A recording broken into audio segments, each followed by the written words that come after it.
6월 20일 화요일 왕을 찾아 떠나는 여행. 여러분의 성경 가이드 문찬호 목사입니다.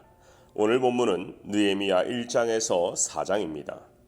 기도로 시작하는 거룩한 개혁. 오늘은 느헤미야 통독을 시작하는데요.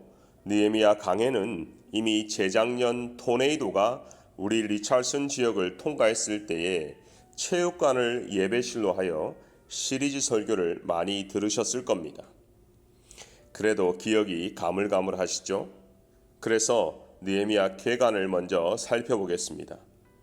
느헤미야는 학사 에스라와 같은 시대의 사람이었으며 강국 페르시아의 고위 공직자였습니다.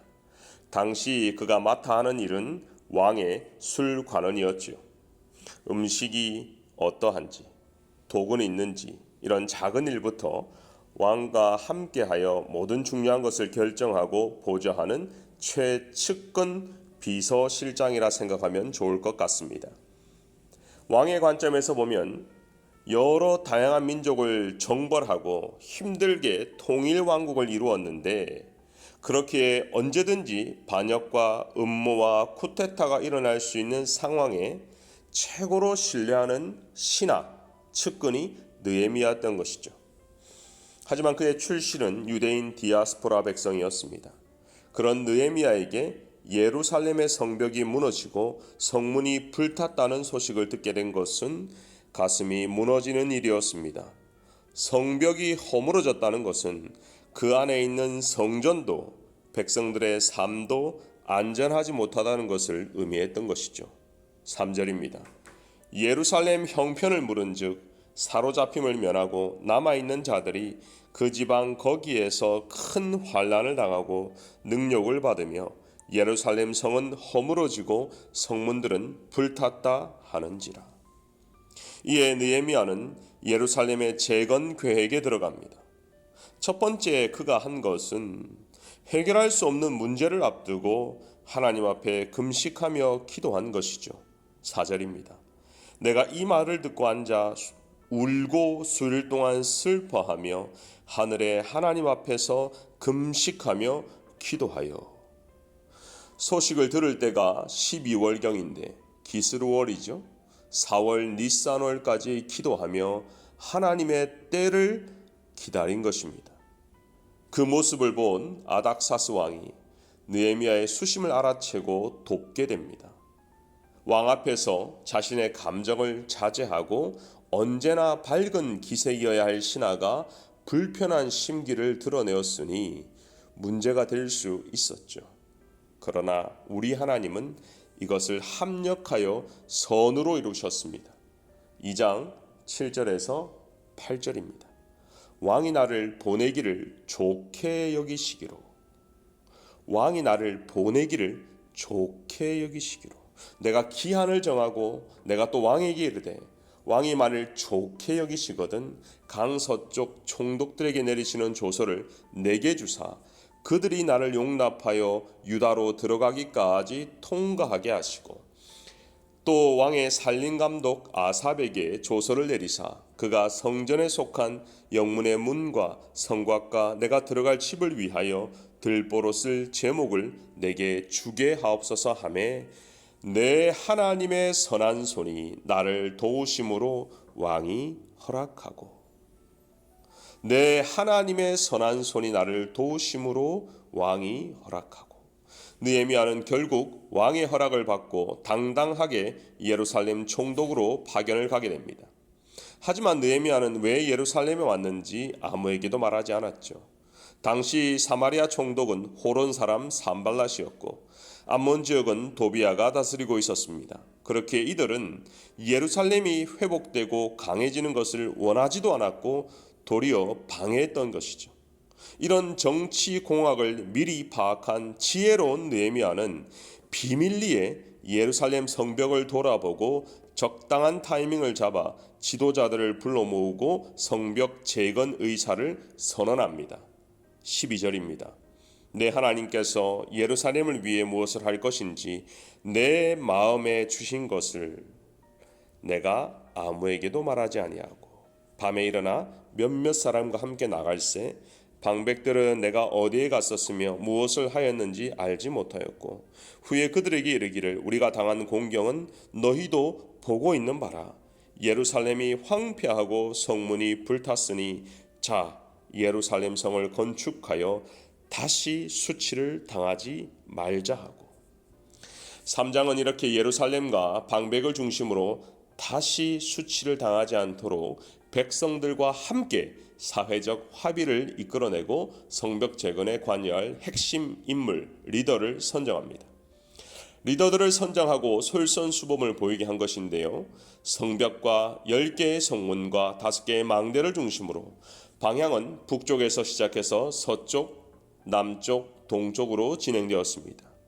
대제사장 엘리야십을 비롯해서 제사장들, 금장색들, 향품 장사들, 상인들도 합세하였습니다. 제사장들이 북쪽 성벽을 맡아 공사했던 이유는 성전과 가장 가까운 곳이었기 때문이죠. 이렇게 각자가 맡은 곳을 효율적으로 배치한 것입니다. 이어 백성들도 역할 분담이 시작되었는데요. 성벽 북쪽에서 시계 반대 방향으로 지역 거주자가 지역을 할당하여 성벽 중건 작업을 책임지도록 했습니다. 하지만 곧 예상했던 장애물들을 만나게 됩니다. 4장 7절 8절입니다. 산발락과 도비아와 아라비아 사람들과 암몬 사람들과 아스돗 사람들이 예루살렘 성이 중수되어 그 허물어진 틈이 메꾸어져 간다 함을 듣고 심히 분노하여 다 함께 꾀하기를 예루살렘으로 가서 치고 그것을 요란하게 하자 하기로. 성벽이 조금씩 올라감에 따라 보수됨에 따라 틈이 메꾸어짐에 따라 방해도 더 거세졌습니다. 그것이 4장의 내용입니다. 처음에는 산발락과 도비아가 외쳐 이르되 여우가 올라가도 무너진다 조롱하고 비난하기 시작했는데 이제는 점점 방해자들이 많아졌습니다. 하지만 느헤미야는 대적들의 비난과 조롱 앞에서 흔들리지 않고 어떠한 도발에도 응대하지 않고 대적들을 심판해 달라고 하나님 앞에서 기도합니다. 4절 5절입니다. 우리 하나님이여 들으시옵소서. 우리가 업신여김을 당하나이다. 원하건대 그들이 욕하는 것을 자기들의 머리에 돌리사 노략거리가 되어 이방에 사로잡히게 하시고 주 앞에서 그들의 악을 덮어두지 마시며 그들의 죄를 도말하지도 마옵소서. 그들이 건축하는 자 앞에서 주를 노하시게 하였습니다 하고 도발에 반응하지 않자 그들은 조롱으로 끝나지 않았습니다. 이제는 급습하자는 음모를 꾸미기 시작합니다. 기도로 시작한 대응은 이제는 실천으로 옮기는데요. 곳곳마다 파수꾼을 두어 주야로 방어하게 합니다. 한 손에는 무기를 들고 또 한 손에는 건축 도구를 들고 일하면서 긴장되는 하루하루를 보낸 것이죠. 오늘 4장까지의 내용은 기도로 시작하여 기도로 끝나고 있습니다. 느헤미야는 분명 고위 공직자였고 힘과 권력을 진 사람이었습니다. 페르시아 왕에게 가장 신뢰받는 신하였습니다. 어떻게 보면 인간적인 방법으로 충분히 해결할 수도 있었습니다. 하지만 그는 처음부터 끝까지 하나님을 신뢰했습니다. 처음부터 끝까지 하나님만 신뢰했습니다. 그리고 백성을 사랑했지요. 이런 방법이 세상적으로 볼 때는 지혜도 없어 보이고 처세술이 없어 보이는 부족해 보이는 리더일 수 있지만 하나님 앞에서 가장 지혜롭고 은혜가 충만하고 하나님이 기뻐하시는 리더였다는 것입니다. 다윗도 전장의 장수였지만 하나님 앞에서는 어디 방향으로 가리이까 서리이까 가리이까 기도하며 나아갔습니다. 우리의 신앙의 선배들은 모든 일 가운데 그것이 작든 크든 기도함으로 문제를 해결했습니다. 사랑하는 빛내리 가족 여러분, 짧은 시간이라도 하나님 앞에 엎드리고 하나님을 신뢰하는 우리 모두가 되었으면 좋겠습니다. 1992년 남부 마이애미 지역을 강타한 허리케인 앤드류를 기억하시는지요? 그때 수천 가구가 무너지고 날아갔습니다. 그 폐허 가운데도 딱 한 채의 집만 버티고 서 있었다고 합니다. 어떻게 그런 일이 가능했는지 기자가 찾아가 보니 집주인이 나와서 말하기를 저는 이 집을 건축 규정에 따라 지은 것뿐입니다. 이렇게 대답했다고 합니다. 우리의 건축 규정이 무엇입니까? 하나님 앞에 엎드려 기도하는 것입니다. 기도하면 하나님이 일하십니다. 은혜가 충만하신 하나님, 이 시간에 느헤미야를 통해 깨닫게 하시니 감사합니다. 우리의 기도의 줄을 놓지 않게 하시고 엎드려 기도할 때에 하나님이 우리의 마음을 바꾸어 주시고 또 우리의 기도 제목을 따라 가장 좋은 때에 가장 좋은 길로 인도하여 주옵소서. 기도가 식지 않기를 원합니다. 기도가 뜨거워지기를 원합니다. 주께서 우리를 붙들어 주시고 우리의 가정을, 우리의 교회를 붙들어 주시옵소서. 감사하며 예수님의 이름으로 기도하옵나이다. 아멘.